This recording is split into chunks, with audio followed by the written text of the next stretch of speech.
Saudações, futuro soldado combatente, seja bem-vindo a esta aula de Direito Constitucional para concursos da Polícia Militar. Neste exato momento que estou gravando este vídeo, a expectativa é enorme para a publicação dos editais da Polícia Militar do Estado de Pernambuco, Estado de Sergipe e Estado de Alagoas.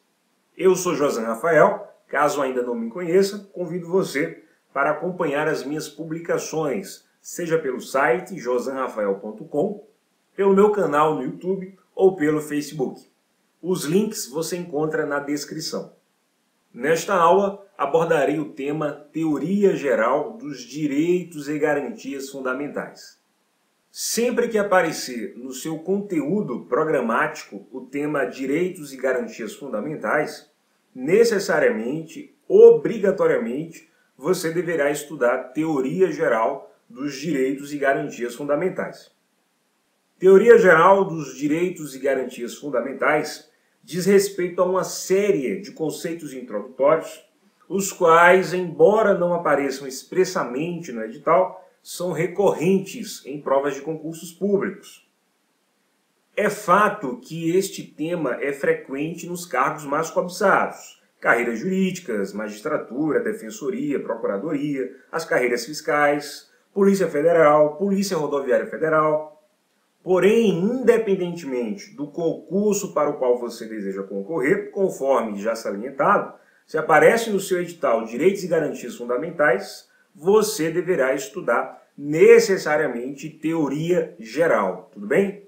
Geralmente, nos meus cursos de Direito Constitucional, organizo este tema em 12 tópicos, conforme aparecem em sua tela. Começo pela distinção entre direitos e garantias, as gerações dos direitos fundamentais, as características, as teorias relacionadas aos limites desses direitos, teoria absoluta, também chamada de teoria interna, teoria relativa, o juízo de ponderação, que trata dos conflitos entre os direitos, limite dos limites, eficácia dos direitos fundamentais, tema bastante relevante, a aplicabilidade dos direitos fundamentais, dimensão subjetiva, dimensão objetiva, a titularidade, a distinção entre direitos fundamentais e direitos humanos, os tratados internacionais e a ordem jurídica interna, Tribunal Penal Internacional e a organização dos direitos e garantias fundamentais na Constituição de 88. Todos esses tópicos são importantes e você deve estudá-los com vigor. É claro que neste vídeo não será possível abordar todos esses tópicos. Por isso, eu separei aqui os tópicos mais recorrentes em concursos públicos dentre aqueles da teoria geral. Falaremos inicialmente da titularidade dos direitos fundamentais, das gerações, dos tratados internacionais, bem como das características. Conforme estes temas forem apresentados, resolveremos várias questões de provas anteriores, tudo bem? Então vamos lá, começando pela titularidade dos direitos e garantias fundamentais. O artigo 5º, o caput, o enunciado do artigo, traz o seguinte, artigo 5º da Constituição: todos são iguais perante a lei, sem distinção de qualquer natureza, garantindo-se aos brasileiros e aos estrangeiros residentes no país a inviolabilidade do direito à vida, à liberdade, à igualdade, à segurança e à propriedade. Seguindo a interpretação literal do enunciado do artigo 5º, somente aos estrangeiros residentes no país garante-se a inviolabilidade do direito à vida, à liberdade, igualdade, segurança e propriedade. Esta interpretação literal é adotada, por exemplo, pelo professor José Afonso da Silva, para o qual os estrangeiros não residentes não podem invocar as garantias constantes no artigo 5º da Constituição. Nesse sentido, os estrangeiros que eventualmente se encontrarem em nosso território deveriam recorrer a tratados e convenções internacionais de direitos humanos para que recebessem proteção de ordem internacional.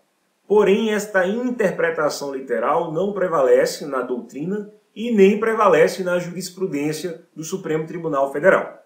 Para o STF, estrangeiros não residentes são titulares, sim, dos direitos fundamentais.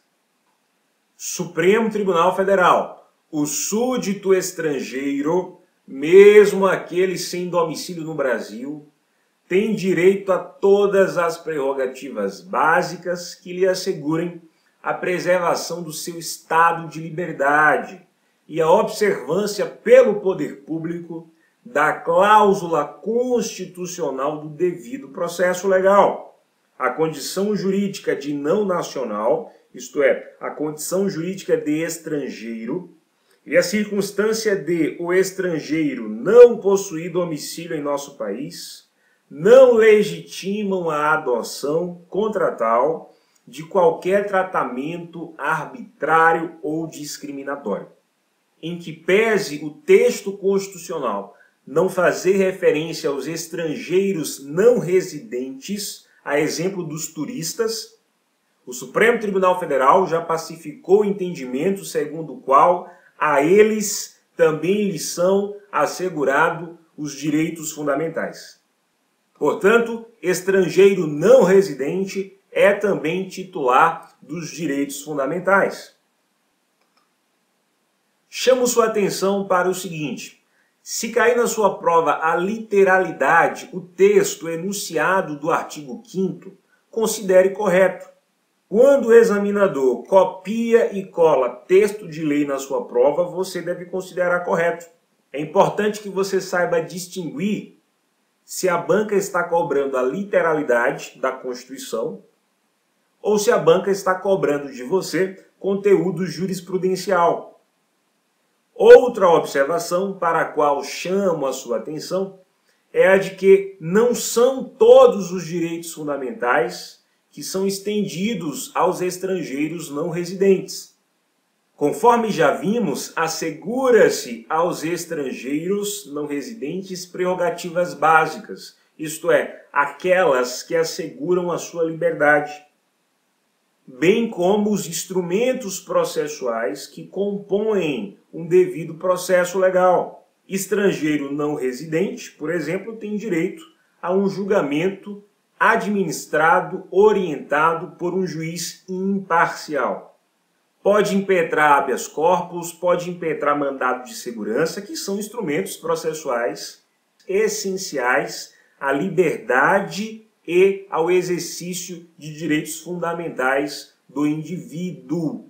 Portanto, em que pese o Supremo reconhecer que os estrangeiros não residentes também titularizam direitos fundamentais, reconhece-se também que não são todos os direitos fundamentais. Estrangeiro, por exemplo, não pode exercer direitos políticos no Brasil.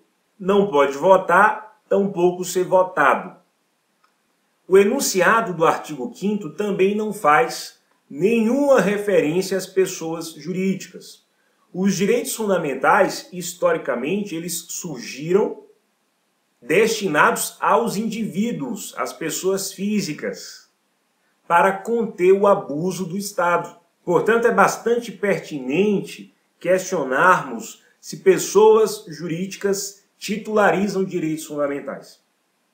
Nossa jurisprudência entende que sim, as pessoas jurídicas também titularizam direitos fundamentais. Há, inclusive, uma súmula muito importante do Superior Tribunal de Justiça, a súmula 227, segundo a qual a pessoa jurídica pode sofrer, inclusive, dano moral, devido à violação de sua honra. Honra esta chamada objetiva. Enquanto que, em relação às pessoas físicas, se fala em honra subjetiva, às pessoas jurídicas se fala em honra objetiva. Portanto, pessoas jurídicas são titulares do direito à honra, à boa reputação, à boa imagem. Vários direitos fundamentais podem ser exercidos por pessoas jurídicas. O direito de resposta, o direito de propriedade, o direito de acesso à informação. É evidente que, por sua natureza, alguns direitos não lhe cabem. A exemplo da liberdade de locomoção. Pessoa jurídica não é titular de liberdade de locomoção. Afinal de contas, a pessoa jurídica não se locomove. O direito de ir e vir, evidentemente, é exclusivo de pessoas físicas. Também não cabe às pessoas jurídicas os direitos sociais, os direitos políticos, por exemplo. Portanto, da mesma forma que não são assegurados aos estrangeiros não residentes todos os direitos fundamentais, também não são assegurados todos os direitos fundamentais às pessoas jurídicas devido à sua própria natureza. O enunciado do artigo 5º também não diz nada a respeito do Estado. Os direitos fundamentais, eles foram criados, eles foram reconhecidos como instrumentos de proteção contra o arbítrio estatal, contra o abuso dos agentes públicos. Isto é, eles não surgiram a favor do Estado, eles surgiram contra o Estado. Pergunta-se, Estado é titular dos direitos fundamentais? E a resposta é positiva. Pessoas jurídicas de direito público poderão invocar determinadas normas constitucionais que assegurem direitos ou garantias fundamentais. Há, inclusive, no artigo 5º, o inciso destinado exclusivamente ao Estado. Há, no artigo 5º, dispositivo que assegura direito exclusivo do Estado. Leia comigo o inciso 25 do artigo 5º da Constituição. No caso de iminente perigo público, a autoridade competente, ou seja, o Estado, poderá usar de propriedade particular, assegurada ao proprietário indenização ulterior se houver dano. Iminente perigo, você sabe, é uma ameaça que está prestes a se concretizar e exige uma medida urgente. Nestas situações, a autoridade competente poderá usar de propriedade particular. Estamos aqui diante de um direito destinado ao Estado, chamado requisição administrativa.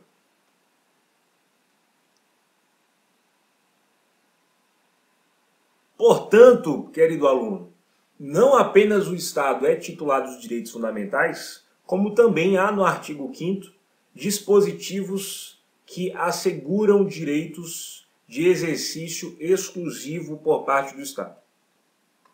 São, pois, titulares dos direitos e garantias fundamentais os brasileiros, os natos e os naturalizados, os estrangeiros residentes ou não e as pessoas jurídicas de direito público, o Estado, ou as pessoas jurídicas de direito privado. Questões de prova. Banca do concurso da Polícia Militar do Estado de Pernambuco, 2018. Os direitos fundamentais têm como titulares as pessoas naturais, as pessoas jurídicas e as pessoas estatais. Enunciado perfeito, resume maravilhosamente o que já havíamos discutido. Próxima questão. Os direitos e garantias fundamentais constitucionais estendem-se aos estrangeiros em trânsito no território nacional, mas não às pessoas jurídicas, por falta de previsão constitucional expressa. Olha só, as pessoas jurídicas são titulares dos direitos fundamentais, em que pese não haver expressa previsão constitucional. Enunciado errado. Questão de número 3. Os direitos e garantias individuais previstos no texto constitucional não são assegurados apenas às pessoas físicas brasileiras e estrangeiras residentes no país, alcançando também as pessoas jurídicas, como, por exemplo, no reconhecimento de indenização por danos morais por violação à imagem.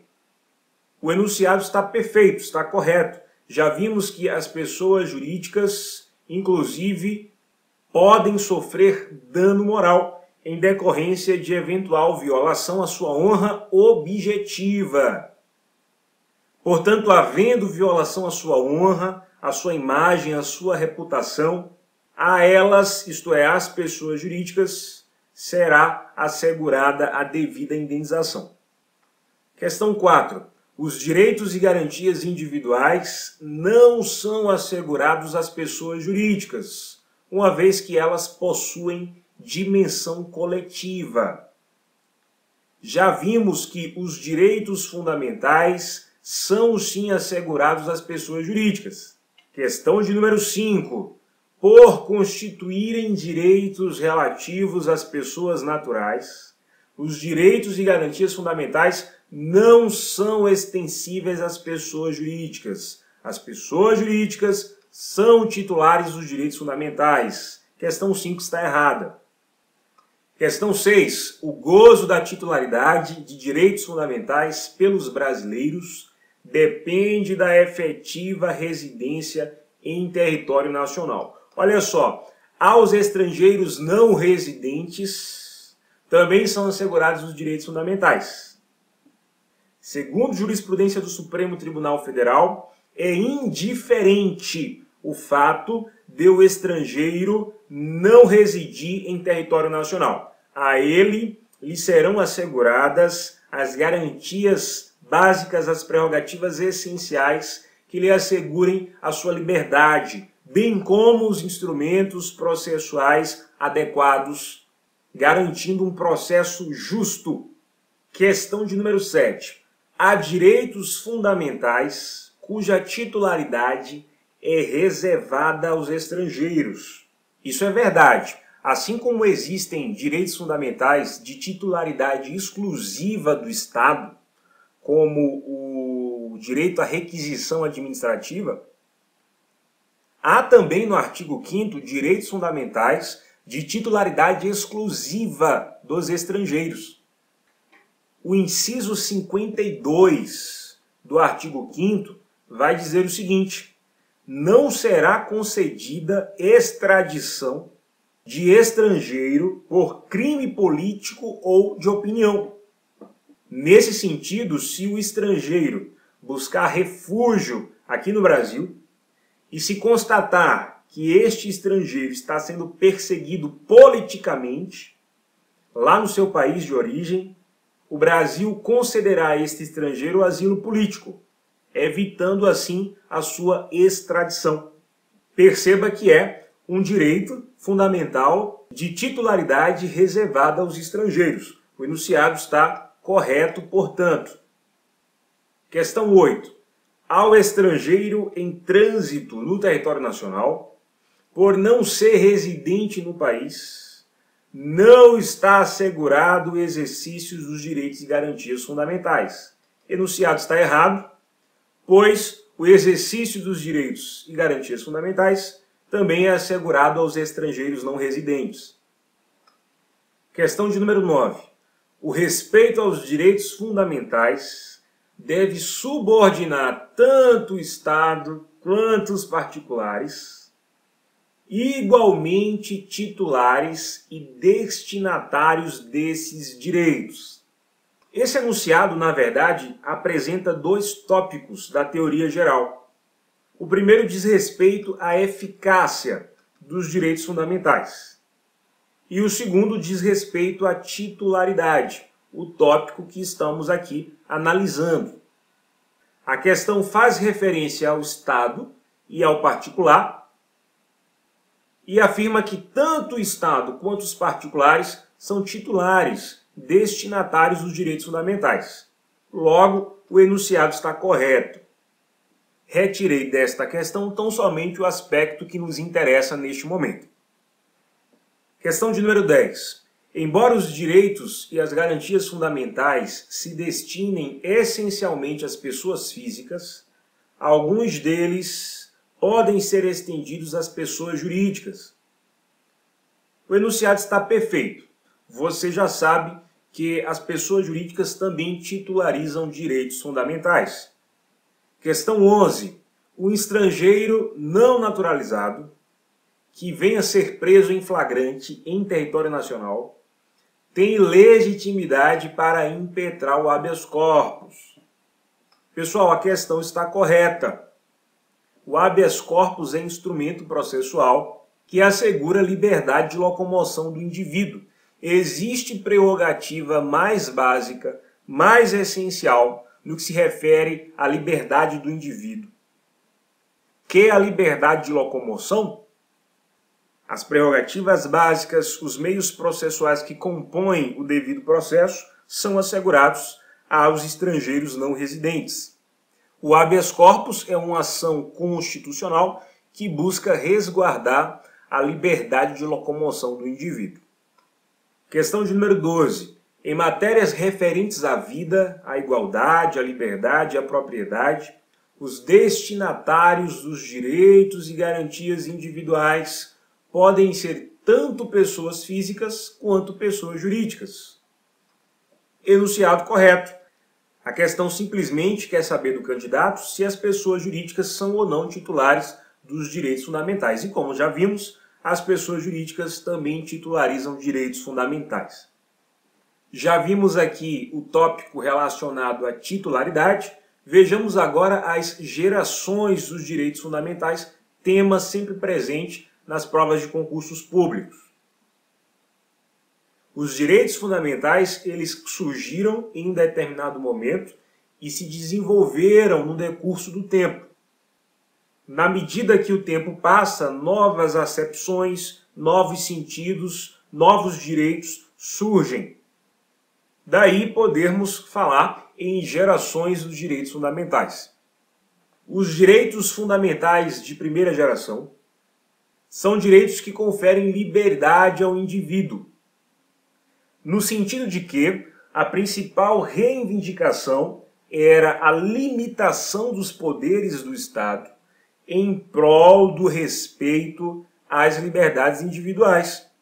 Presenciava-se um Estado intervencionista, um Estado absolutista, que não reconhecia a liberdade do indivíduo.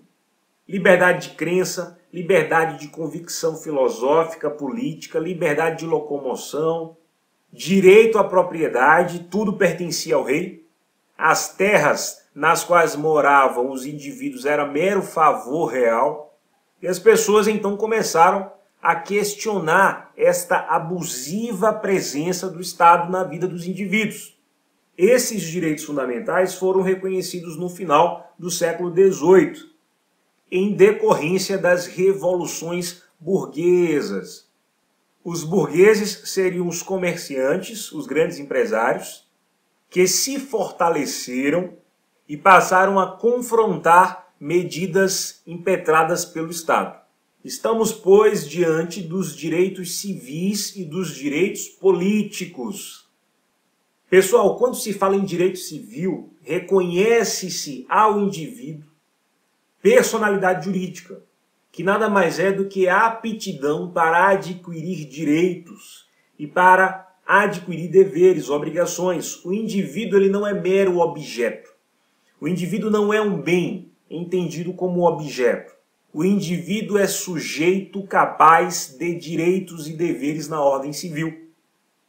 A eles lhes são assegurados direitos que compõem o seu patrimônio jurídico. O indivíduo é, portanto, titular de sua honra, é titular de sua imagem, é titular do seu direito de ir e vir. O indivíduo é titular de sua propriedade e não apenas isso, assegura-se a dimensão política em relação aos indivíduos, no sentido de que os indivíduos devem participar das decisões de interesse coletivo. Participação nas decisões fundamentais do Estado, no qual reside, no qual vive, ao qual pertence. O direito de votar, o direito de ser votado. Percebe-se, pois, nesses direitos que se exige liberdade para o indivíduo. São, pois, os direitos de defesa. O Estado deve se abster. O Estado possui um dever de não fazer, de não agir, de não violar a esfera jurídica que protege o indivíduo, garantindo ao indivíduo liberdade. O Estado deve se afastar para que a liberdade do indivíduo seja exercida. Por isso, esses direitos de primeira geração são também chamados de liberdades negativas. O Supremo Tribunal Federal, ao fazer referência a esses direitos, os chamou de liberdades clássicas, liberdades formais, e esses termos aparecem em prova. Em seguida, surgiram os direitos de segunda geração. A ideia básica, o princípio básico é a igualdade. Nós chamamos de igualdade material.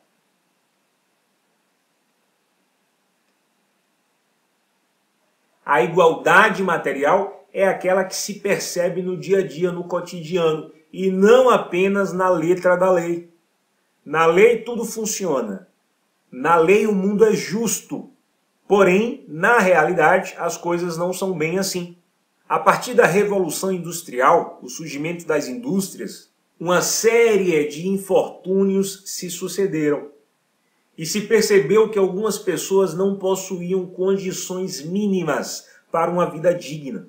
Os chamados hipossuficientes. Muitos deles não possuíam acesso à justiça, não possuíam acesso à cultura, não participava da distribuição de bens.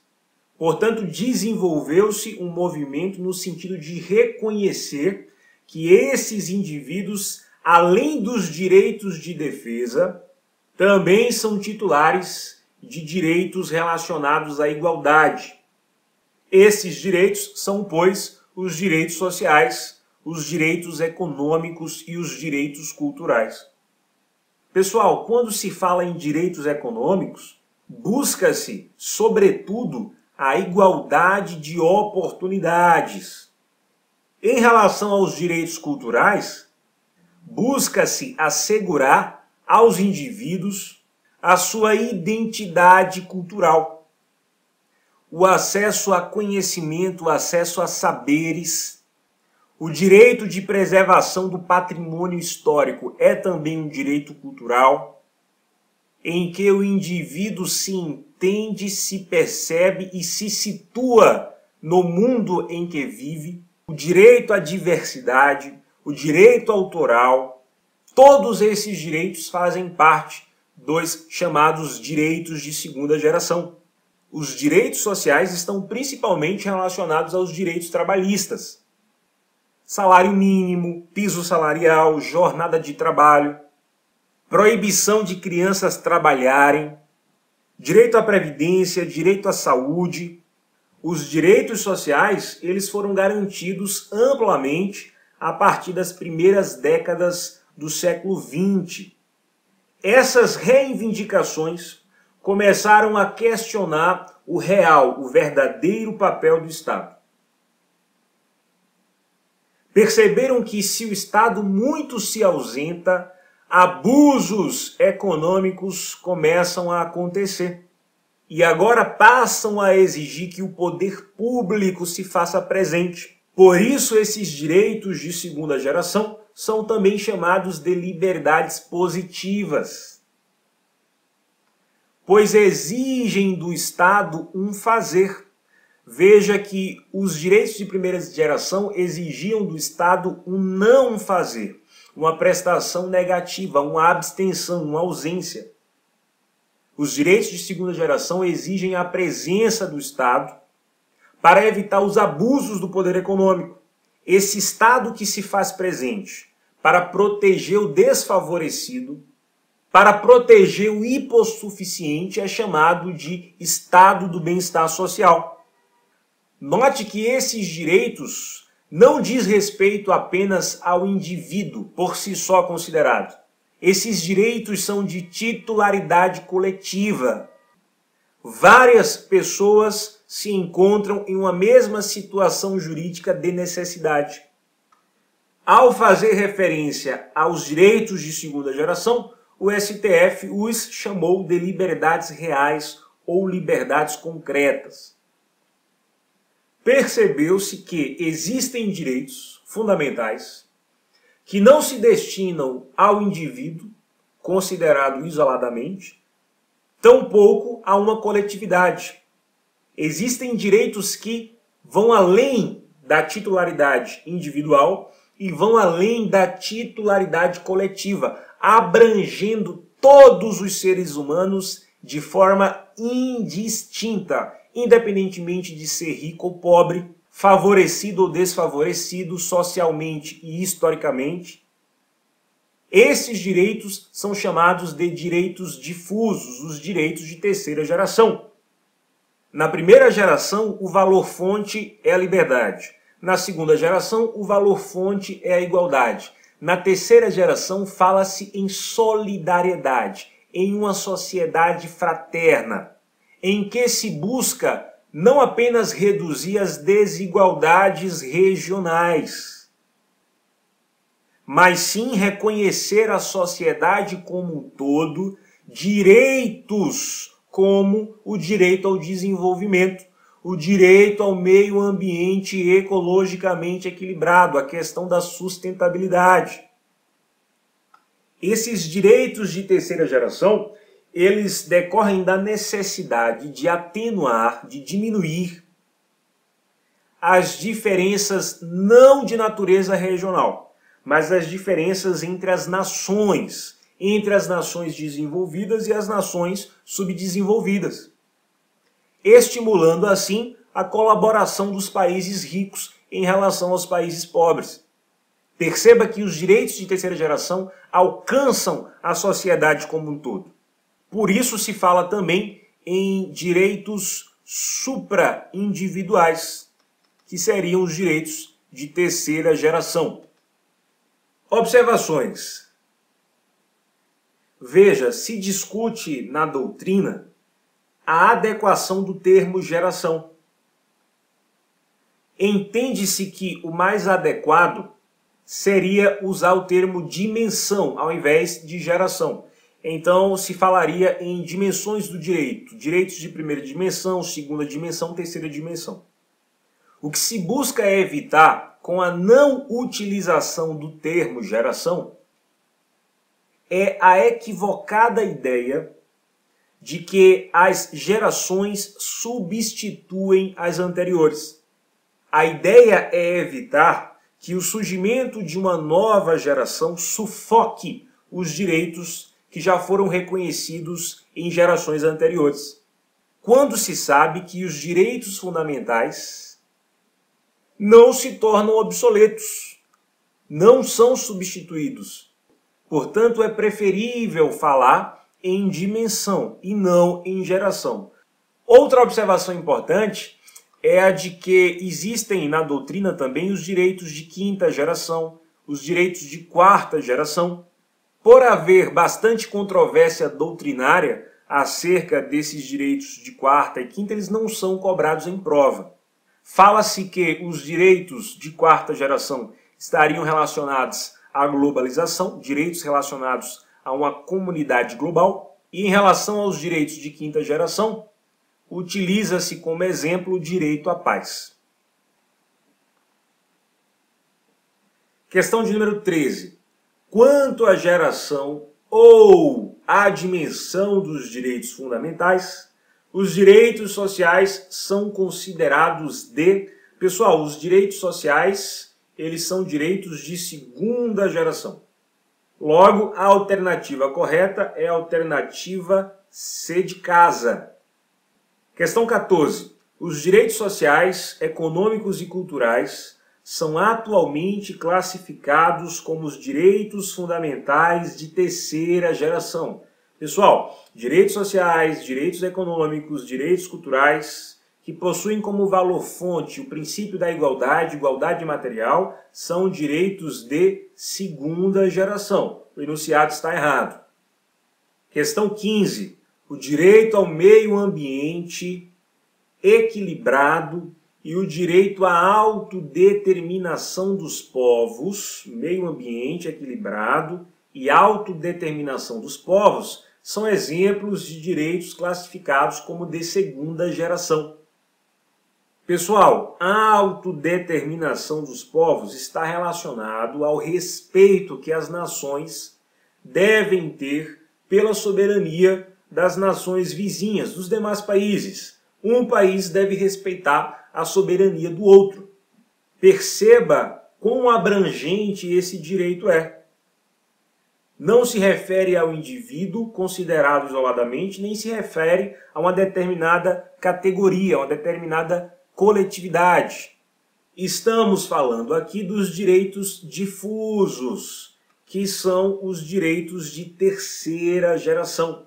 A banca classificou meio ambiente ecologicamente equilibrado, a autodeterminação dos povos como os direitos de segunda geração. Está errado. É terceira geração.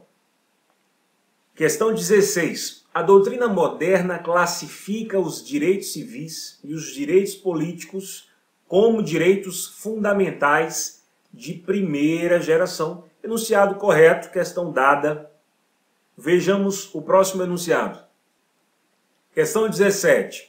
Enquanto os direitos civis e os direitos políticos se baseiam em abstenções por parte do Estado, isto é, exigem um não fazer, os direitos sociais pressupõem prestações positivas do Estado, isto é, os direitos sociais exigem do Estado uma prestação positiva, um fazer. O enunciado distinguiu corretamente as diferenças entre direitos de primeira geração ou dimensão, civis e políticos, os quais exigem uma ausência do Estado para que a liberdade do indivíduo se concretize, seja viável, e os direitos sociais pressupõem prestações por parte do Estado, serviços públicos, políticas públicas, para garantir aos indivíduos uma vida digna, um mínimo existencial. Questão 17 está correta. Questão 18. Historicamente, os direitos fundamentais de primeira dimensão pressupõem dever de abstenção pelo Estado. Exatamente, exigem do Estado um não fazer, ao contrário dos direitos fundamentais de segunda dimensão, que exigem para sua concretização prestações estatais positivas.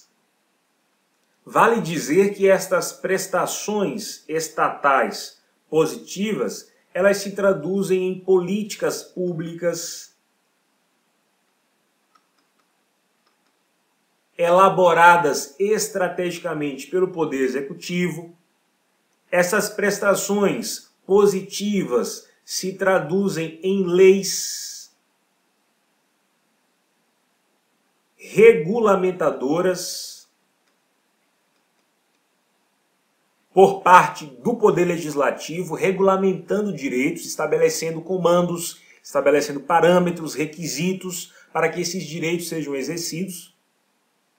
E também necessitam do controle judicial prestado pelo Poder Judiciário em relação à verificação de aspectos de legalidade ou aspectos de constitucionalidade.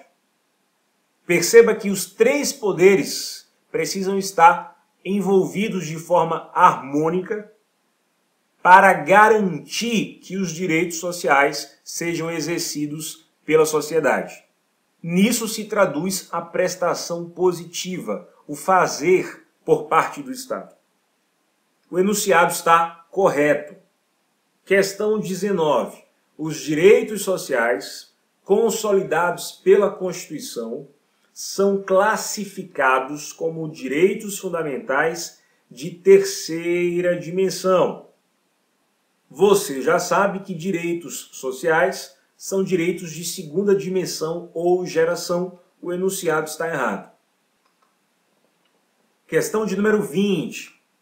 Os direitos transindividuais ou difusos não podem ser exercidos senão por coletividades e são considerados direitos humanos de terceira geração, como os direitos à sindicalização e à previdência social. Veja bem, direitos transindividuais ou difusos são aqueles que se referem a todos indistintamente, independentemente de categoria ou classe social. Portanto, eles não se referem a coletividades, não são de titularidade coletiva, são de titularidade difusa. Este é o primeiro erro do enunciado. Além disso, os direitos à sindicalização, à organização de determinadas coletividades na forma de sindicatos e o direito à previdência social são direitos típicos de segunda geração, direitos sociais. Não são, pois, exemplos de direitos de terceira geração. Logo, o enunciado está errado. Questão 21. Os direitos humanos de primeira geração referem-se às reivindicações de condições dignas de trabalho e originam-se das lutas sociais desencadeadas com a Revolução Industrial. A questão estaria perfeita se o enunciado pusesse aqui direitos de segunda geração. Logo, o enunciado está errado. A questão 21 se refere aos direitos de segunda geração e não aos direitos de primeira geração. Questão 22. Os direitos humanos de segunda geração ainda não foram incorporados à legislação nacional, permanecendo, pois, como normas programáticas do direito internacional humanitário. Normas programáticas seriam aquelas normas que prevêem programas para serem executados e postos em prática pelo governo, através da elaboração de leis regulamentadoras ou através de políticas públicas. De tal maneira que, enquanto essas políticas públicas ou estas normas regulamentadoras não forem elaboradas, se inviabiliza o exercício dos direitos previstos nessas normas. Por isso se diz normas programáticas. Normas que apresentam diretrizes, caminhos a serem seguidos. Ora, é fácil perceber que os direitos sociais eles não se resumem a normas programáticas. Vários desses direitos sociais possuem eficácia plena, eles já podem ser exercidos, já estão regulamentados, já foram objetos de políticas públicas. Existe, inclusive, no Poder Judiciário brasileiro uma justiça especializada, que é a justiça trabalhista. Portanto, os direitos de segunda geração, os direitos sociais aqui no Brasil, eles estão muito além de uma mera norma programática. O enunciado está errado. Questão 23. A atuação do poder público visa resguardar o direito ao meio ambiente ecologicamente equilibrado, o qual, segundo a tradicional classificação de direitos constitucionais em gerações de direitos, configura um típico direito de terceira geração. Exatamente. O direito ao meio ambiente ecologicamente equilibrado é um direito típico de terceira geração, é um direito difuso. Refere-se a todos, destina-se a todos indistintamente. A questão 23 está correta. Vejamos a 24. Os direitos de primeira dimensão, ou direitos de liberdades, têm por titular o indivíduo. São oponíveis ao Estado, isto é, são instrumentos contra o abuso do Estado, traduzem-se como faculdades ou atributos da pessoa, ostentando, enfatizando a subjetividade como traço característico e são considerados direitos de resistência ou de oposição perante o Estado. Exatamente. Os direitos de primeira dimensão veem o indivíduo como sujeito de direitos, reconhecem a sua subjetividade, a sua personalidade jurídica, titular de uma esfera protetiva na qual o Estado não pode intervir. A questão 24 está correta. Questão 25. Os elementos de cidadania que integram a concepção clássica correspondem aos direitos civis, políticos e sociais. Os dois últimos, políticos e sociais, estão associados às liberdades positivas, ou seja, exigem ações efetivas do Estado vinculadas à provisão social, com o objetivo de satisfazer as necessidades humanas básicas. Veja bem, pessoal, os direitos políticos, eles não são liberdades positivas. Os direitos políticos são liberdades negativas. Ações efetivas do Estado são direitos sociais, são direitos econômicos, culturais, direitos de segunda geração. Não se referem, pois, aos direitos civis e políticos. Os direitos civis e políticos são direitos de primeira dimensão. A questão 25 está errada. Questão 26. Os direitos fundamentais de primeira dimensão ou geração possuem função normativa de natureza apenas defensiva ou negativa. Vejam só, pessoal, os direitos de primeira dimensão, eles possuem duplo aspecto.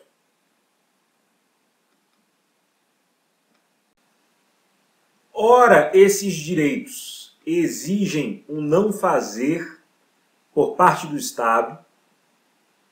Ora, esses direitos podem ser exercidos para exigir que o Estado repare eventuais danos por ele causados. Observe que a ideia é exigir que o Estado se ausente, se abstenha para viabilizar a liberdade do indivíduo. Então esse seria o aspecto defensivo, negativo. Porém, a partir do momento que o Estado desobedece esse comando e age abusando de suas prerrogativas, atingindo, violando a esfera jurídica do indivíduo, este indivíduo lesado pode exercer os mesmos direitos, exigindo que o Estado repare esses danos causados. Vamos chamar o primeiro aspecto de aspecto objetivo e o segundo aspecto, o aspecto subjetivo. Sendo assim, os direitos fundamentais de primeira dimensão ou geração não possuem apenas natureza defensiva ou negativa, que seria o aspecto objetivo. Possui também o aspecto subjetivo, exigindo reparações do Estado por eventuais danos causados pelo Estado.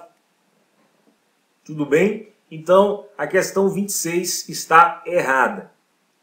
Não possuem função normativa de natureza apenas defensiva ou negativa.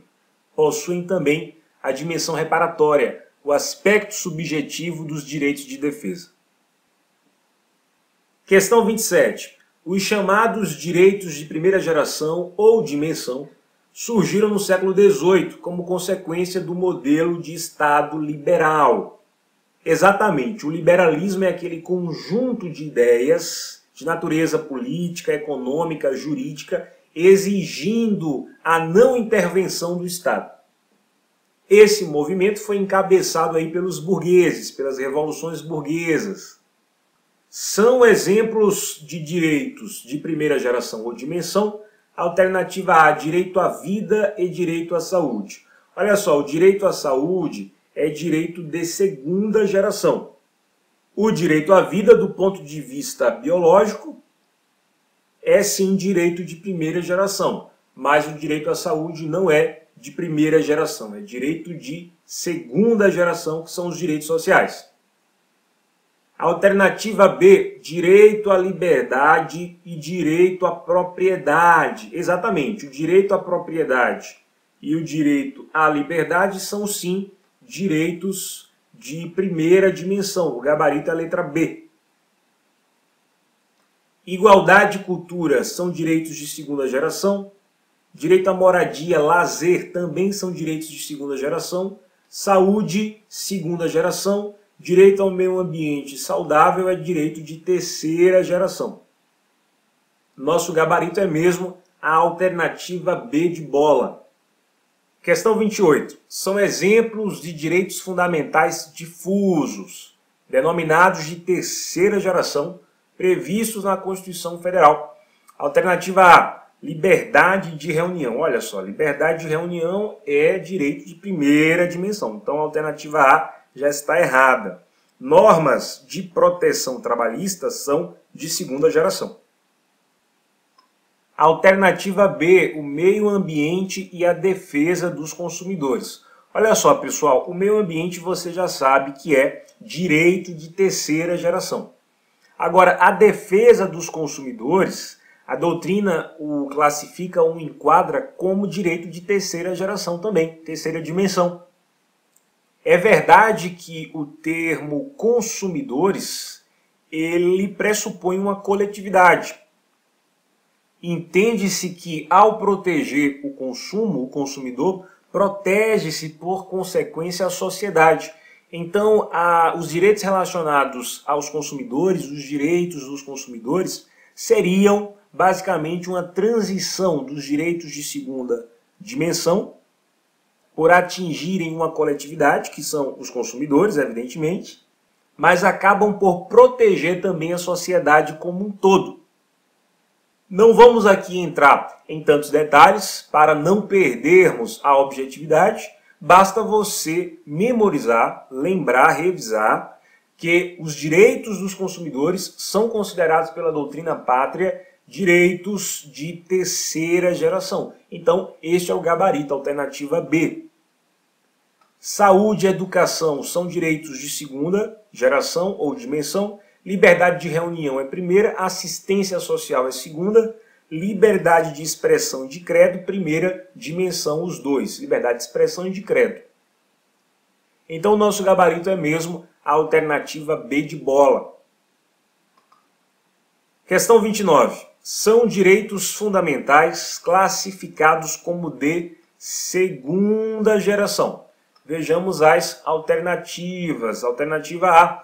Os direitos e garantias individuais clássicos. Os clássicos, pessoal, os direitos clássicos ou liberdades clássicas são direitos de primeira dimensão. Alternativa A está errada. Alternativa B, consumidor, direito do consumidor, direito ao meio ambiente ecologicamente equilibrado, já vimos que são direitos de terceira dimensão. Direitos econômicos e culturais são, sim, direitos de segunda dimensão. Este é o gabarito, alternativa C. Solidariedade e direitos difusos são direitos de terceira geração. A banca quer os de segunda geração. Liberdades públicas são as liberdades clássicas, direitos de primeira dimensão. Portanto, o nosso gabarito é mesmo a letra C. C de casa. Vamos avançar. Já falamos sobre a titularidade, as gerações dos direitos fundamentais. Vejamos agora os tratados internacionais, o nosso penúltimo tópico desta aula. Leiamos o parágrafo 3º do artigo 5º da Constituição. Os tratados e convenções internacionais sobre direitos humanos que forem aprovados em cada casa do Congresso Nacional em 2 turnos por 3/5 dos votos dos respectivos membros serão equivalentes às emendas constitucionais. Vejam só, pessoal, vocês devem ter em mente que o nosso ordenamento jurídico possui 4 níveis. No topo da pirâmide, nós temos o nível constitucional. Logo em seguida, o nível supralegal. Depois nós temos o infraconstitucional.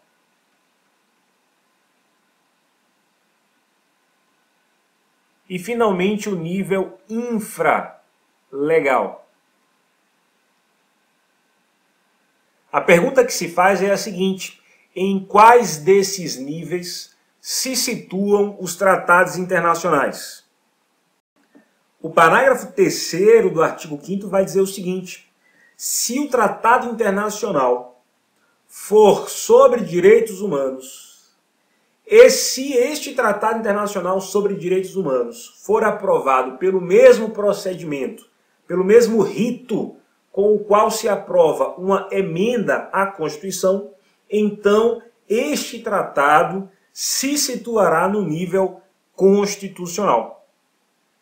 O procedimento com o qual se aprova uma emenda compreende 2 turnos nas 2 casas do Congresso Nacional. Veja bem, é 2 turnos em cada casa. 2 turnos, primeiro e segundo, na Câmara dos Deputados, depois mais 2 turnos no Senado Federal. Em cada um desses turnos deve haver um quórum de 3/5. Primeiro turno, 3/5 da Câmara dos Deputados. Segundo turno, na Câmara dos Deputados, mais 3/5. Depois vai para outra casa. Primeiro turno no Senado Federal, 3/5 do Senado. Segundo turno do Senado, 3/5. Se passar por esse procedimento, então nós temos aí uma emenda constitucional. Na Câmara dos Deputados, isso equivaleria a 308 deputados federais. E no Senado Federal, isso equivaleria a 49 senadores. Se o Tratado Internacional for sobre direitos humanos e passar por este procedimento, então ele fica no nível constitucional. Então, acerca dos tratados internacionais, você deve memorizar o seguinte: tratados internacionais sobre direitos humanos, aprovados pelo rito das emendas, se situam no nível constitucional. O rito das emendas, você já sabe, está aí no parágrafo 3º. 2 turnos em cada casa do Congresso. E em cada um desses turnos, a aprovação de 3/5 dos votos dos respectivos membros. 3/5 da Câmara, 3/5 do Senado Federal. Se o Tratado Internacional for sobre direitos humanos, mas forem aprovados pelo rito comum, o rito ordinário, ou seja, o rito que não é o rito das emendas, então esse tratado fica no nível supralegal, abaixo da Constituição e acima das leis. Agora, se este tratado internacional for sobre outro tema que não seja direitos humanos, então ele fica no nível infraconstitucional. Tudo bem? Então, resumindo para fechar esse tópico, tratados internacionais sobre direitos humanos, aprovados pelo rito das emendas, nível constitucional. 3/5 em 2 turnos em cada casa do Congresso Nacional. Do Congresso Nacional, melhor dizendo. Se o tratado internacional for sobre direitos humanos, mas não for aprovado pelo rito das emendas, e sim por outro rito, por outro procedimento, então ele fica no nível supralegal, abaixo da Constituição e acima das leis. Contudo, se os tratados internacionais não forem sobre direitos humanos, eles se situarão no nível infraconstitucional. Questão de número 30. Admite-se a possibilidade de tratados e convenções internacionais sobre direitos humanos terem força de emenda constitucional. Até aqui está correto. Desde que observado o procedimento específico e qualificado para sua aprovação. Exatamente, o enunciado está correto. Conforme já vimos, se o Tratado Internacional for sobre direitos humanos e for aprovado pelo procedimento específico qualificado, que é o rito das emendas, conforme o parágrafo 3º do artigo 5º, então este tratado internacional equivalerá à norma constitucional, à emenda constitucional. Questão 31. Direitos e garantias previstos em normas e tratados internacionais sobre direitos humanos assumem estatuto de norma constitucional automaticamente, no momento da sua assinatura pelo Brasil. Veja bem, não basta o Brasil participar desses tratados internacionais. É necessário que esse tratado internacional passe pelo procedimento necessário à sua aprovação, ou pelo procedimento das emendas, ou pelo procedimento comum das demais normas do ordenamento jurídico. A questão 31 está, portanto, errada. Questão de número 32. Tratados e convenções internacionais recepcionados pela República Federativa do Brasil, em geral, têm status equivalente ao das emendas constitucionais. Cuidado! Em geral, não. Depende do procedimento. Se for tratado internacional de direitos humanos, mais a aprovação pelo procedimento da emenda, aí sim equivale à emenda constitucional. Questão 33. Os tratados de direitos humanos, ainda que aprovados apenas no Senado Federal, em 2 turnos e por maioria qualificada, equiparam-se às emendas constitucionais. Está errado. O quórum você já sabe. Tem que ser nas 2 casas e não apenas no Senado Federal. 34. A emenda constitucional 45 de 2004 inseriu na Constituição Federal, exatamente, é o parágrafo 3º do artigo 5º, um dispositivo definindo que os tratados e convenções internacionais sobre direitos humanos que forem aprovados no Congresso Nacional, com quórum e procedimento idênticos aos de aprovação de lei complementar, serão equivalentes às emendas constitucionais. Está errado, né, pessoal? Tem que ser o rito das emendas constitucionais, o procedimento de aprovação das emendas constitucionais e não de lei complementar. Lembrando que a lei complementar, ela se situa no nível infraconstitucional. Questão 35. A Constituição Federal não permite ao ordenamento jurídico pátrio recepcionar normas estrangeiras, como o Pacto de São José da Costa Rica. O Pacto de São José da Costa Rica é um exemplo de tratado internacional. A questão quer saber se o ordenamento jurídico brasileiro permite ou não a recepção de normas estrangeiras, a recepção de tratados internacionais. E como você já sabe, permite-se sim.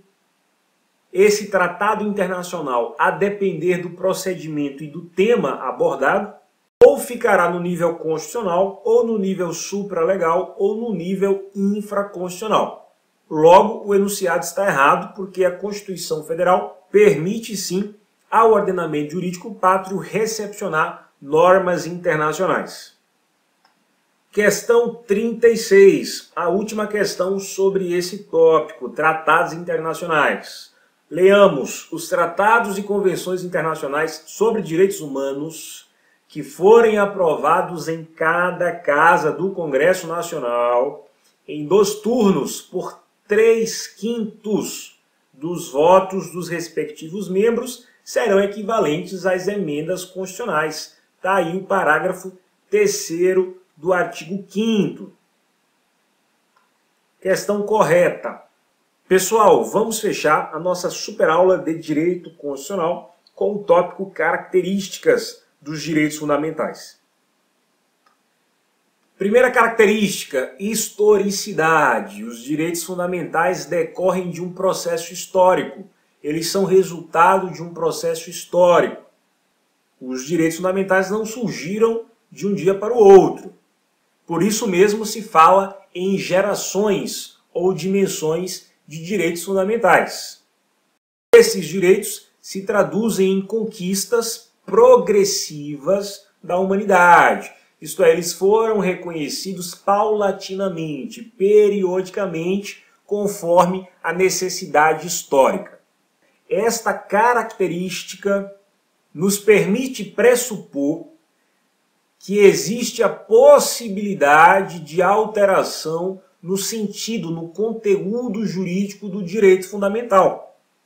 Se pensarmos, por exemplo, no direito à propriedade, ele sofreu alteração semântica em função do decurso do tempo, em função do processo histórico. O direito de propriedade, ele é um típico direito de primeira geração. No entanto, mais tarde se reconheceu que esta propriedade ela deve atender uma função social sob pena de desapropriação. É isso que reza o inciso 23 do artigo 5º. A propriedade atenderá à sua função social. Portanto, a historicidade é uma característica dos direitos fundamentais que possibilita, que viabiliza a alteração semântica devido ao momento histórico no qual o direito fundamental se situa. Próxima característica, proibição do retrocesso. Na verdade, é um princípio. Esse princípio é estudado quando se aborda o tema direitos sociais. Uma vez que os direitos fundamentais se revelam como conquistas progressivas da humanidade, eles não podem sofrer retrocesso. Não poderão, por exemplo, ser suprimidos. A lista de direitos fundamentais pode ser ampliada, jamais poderá ser suprimida. Os direitos fundamentais são irrenunciáveis. O titular do direito não pode dele dispor. O indivíduo não pode renunciar à titularidade desses direitos. É verdade que, em relação ao exercício do direito fundamental,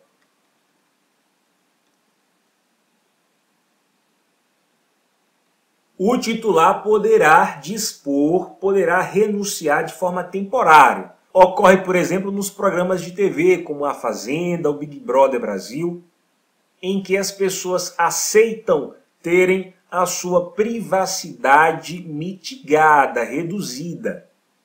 Contudo, ressalto, o que se renuncia aí de forma temporária é o exercício desse direito, jamais a titularidade. Os direitos fundamentais são imprescritíveis.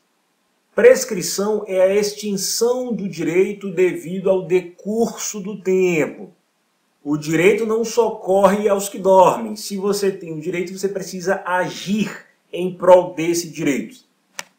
De tal maneira que a sua inércia fará com que você perca o exercício desse direito. Agora, quando se trata de direitos fundamentais, não há o que se falar em prescritibilidade.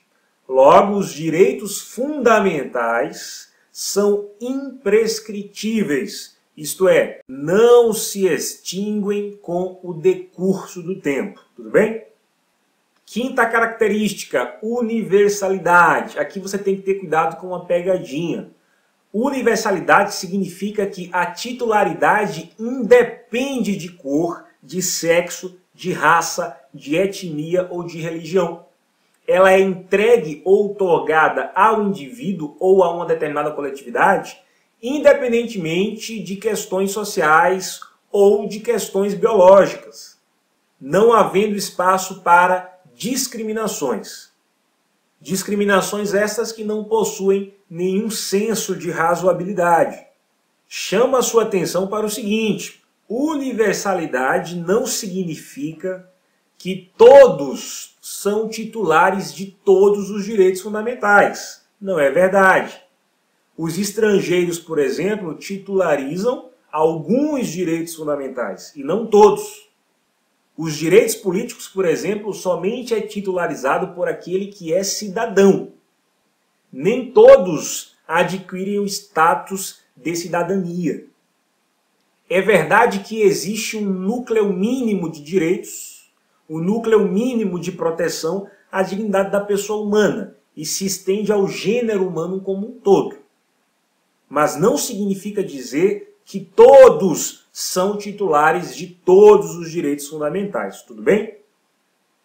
Próxima característica, relatividade ou limitabilidade. Pessoal, nenhum direito fundamental é absoluto, ou seja, comportam exceções. Os direitos fundamentais são passíveis de sofrerem restrições, limitações. O direito à vida, por exemplo, admite exceção no caso de guerra declarada. Havendo guerra declarada, poderá haver a pena de morte. O direito à propriedade, ele sofre limitações, no sentido de que o direito à propriedade deve atender à sua função social. A liberdade de profissão deve ser exercida respeitando a norma que regulamenta aquela profissão. O direito de ir e vir pode sofrer limitações em tempos de guerra. A manifestação de pensamento sofre limitações no sentido de que não pode conter conteúdo racista e imoral que viole direitos de terceiros. Portanto, os direitos fundamentais encontram limites em outros direitos fundamentais e por isso sofrem limitações, são relativos, não são absolutos. Os direitos fundamentais são inalienáveis, ou seja, os direitos fundamentais são intransferíveis. Da mesma forma que o indivíduo não pode renunciá-los, não pode transferir a sua titularidade. O indivíduo não pode dispor livremente desses direitos fundamentais. São indisponíveis, são personalíssimos, não podendo, por exemplo, serem vendidos. E a última característica, a inviolabilidade. O que é que reza, por exemplo, o enunciado do artigo 5º? Todos são iguais perante a lei, sem distinção de qualquer natureza, olha aí a universalidade, garantindo-se aos brasileiros e estrangeiros residentes no país a inviolabilidade do direito à vida, liberdade, segurança e propriedade. Ou seja, os direitos fundamentais não poderão ser violados.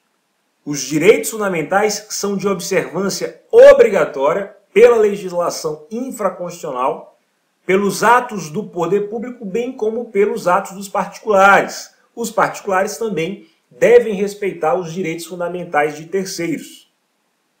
Questão 37 na sua tela.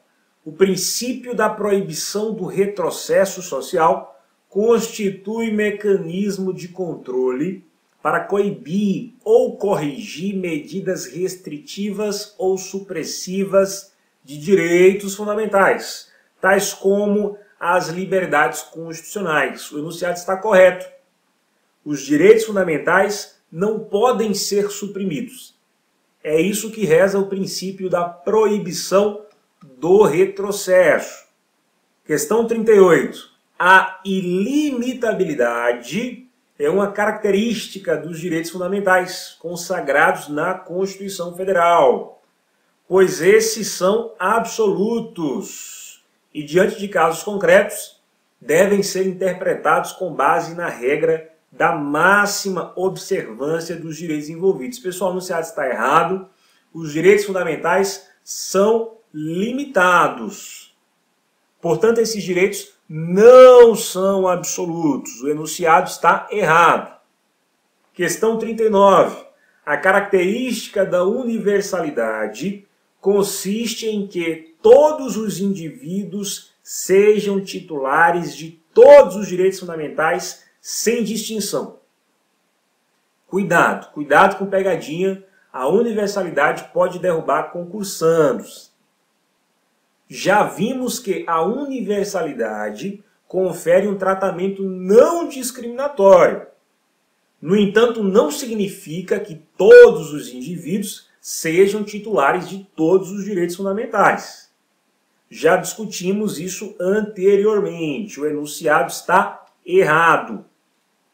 Questão 40. A historicidade, como características dos direitos fundamentais, proclama que seu conteúdo se modifica e se desenvolve de acordo com o lugar e com o tempo. Por isso, os direitos fundamentais podem surgir e se transformar. Enunciado maravilhoso. Inclusive, mencionei como exemplo o direito à propriedade, que sofreu modificações em seu sentido, devido, portanto, à historicidade dos direitos fundamentais. Questão correta. Questão 41. Os direitos fundamentais são personalíssimos, isto é, intransferíveis, inalienáveis, de forma que somente a própria pessoa pode a eles renunciar. Errado. Os direitos fundamentais são irrenunciáveis. Questão 42. Os direitos fundamentais, pela sua própria relevância, não são suscetíveis de renúncia. Até aqui está correto. Nem tampouco de autolimitações. Pessoal, as limitações são possíveis, pois os direitos fundamentais são relativos. O que não é possível é a renúncia. De fato, ele não é suscetível de renúncia, mas de limitações sim. Então o enunciado está errado. 43. A característica de relatividade dos direitos fundamentais possibilita que a própria Constituição de 88 ou o legislador ordinário venha a impor restrições ao exercício desses direitos. As restrições, pessoal, são sim possíveis. Os direitos fundamentais são relativos.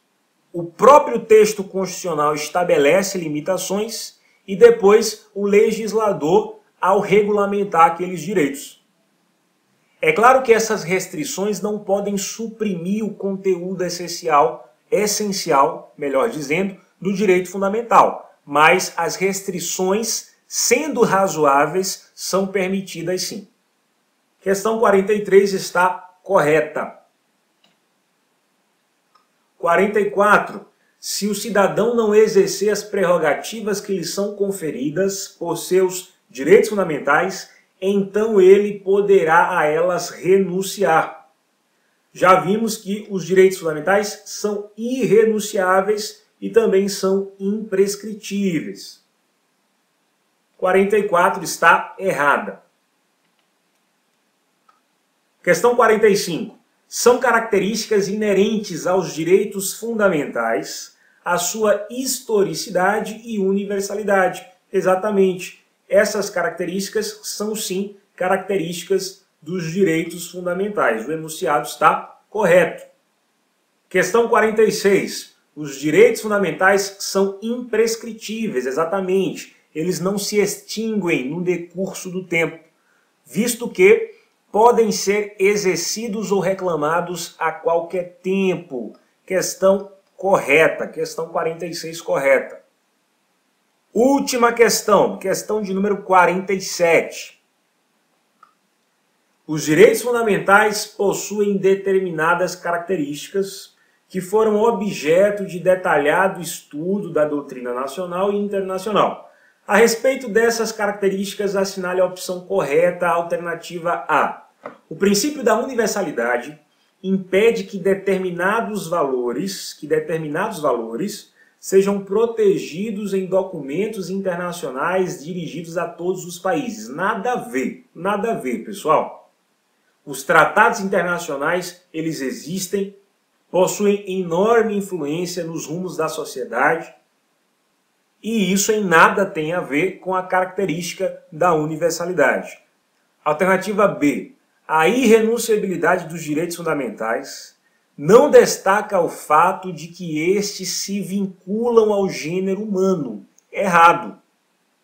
O fato desses direitos serem irrenunciáveis enfatiza exatamente o fato de que eles compõem o gênero humano.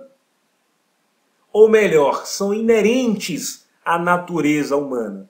Por isso, a eles o ser humano não pode renunciar. Alternativa C é característica marcante o fato de os direitos fundamentais serem absolutos? Não. Os direitos fundamentais são relativos. O enunciado está errado. A alternativa C está errada. Letra D de dado. A imprescritibilidade dos direitos fundamentais vincula-se à sua proteção contra o decurso do tempo. Exatamente, o decurso do tempo não extingue o direito fundamental, podendo eles serem reclamados a qualquer tempo, exigidos a qualquer tempo. A letra D é o nosso gabarito. A alternativa é: a inviolabilidade evita o desrespeito dos direitos fundamentais por autoridades públicas. Por autoridades públicas, no plural. Entretanto, permite o desrespeito por particulares. Não, tanto os particulares quanto os poderes públicos devem respeito aos direitos fundamentais. A alternativa E está errada. Nosso gabarito é mesmo a letra D de dado. Chegamos ao fim da nossa aula. Pessoal, satisfação enorme poder ministrar essa aula para vocês. Espero que tenham compreendido. Minha expectativa é a de que estes conteúdos façam diferença na sua jornada rumo à aprovação. Parabéns por você estar aqui estudando Isso é sinônimo de que você está comprometido em mudar de vida. E se você não quiser perder conteúdo de qualidade, fique ligado no meu site www.josanrafael.com. Fique ligado também no meu canal no YouTube. Inscreva-se, deixe o seu joinha. Isso ajuda bastante na divulgação do canal. Deixe seu comentário abaixo dos vídeos. Faça suas observações, o seu feedback é muito importante. E não se esqueça, é claro, de ativar o sininho para ser notificado sempre que um novo vídeo for postado. Cadastre-se também na minha lista de e-mail, pessoal. O link para cadastro está na descrição do vídeo. É que às vezes eu disponibilizo conteúdo exclusivo em plataformas privadas, não abertas ao público em geral. Somente aqueles que estão na minha lista poderão acessar esse conteúdo exclusivo. Se você quiser entrar em contato comigo por e-mail, basta escrever para contato@josanrafael.com. E se você desejar ser meu aluno, será um prazer tê-lo como aluno. Verifique se há algum link na descrição com algum curso disponível. Eu não sei qual é o momento em que você está assistindo a esse vídeo. É que geralmente eu trabalho com turmas fechadas. Meus cursos não ficam disponíveis. Eu abro o prazo de inscrição. Quem se inscreveu, quem não se inscreveu, não se inscreveu. Então eu recomendo que você fique atento a esta disponibilidade. Desejo a você sucesso na carreira que você propôs a si mesmo. Continue firme, não desista, acredite em sua capacidade, apesar das circunstâncias, logo logo os resultados vão de aparecer. Um forte abraço para você, a gente se encontra até breve.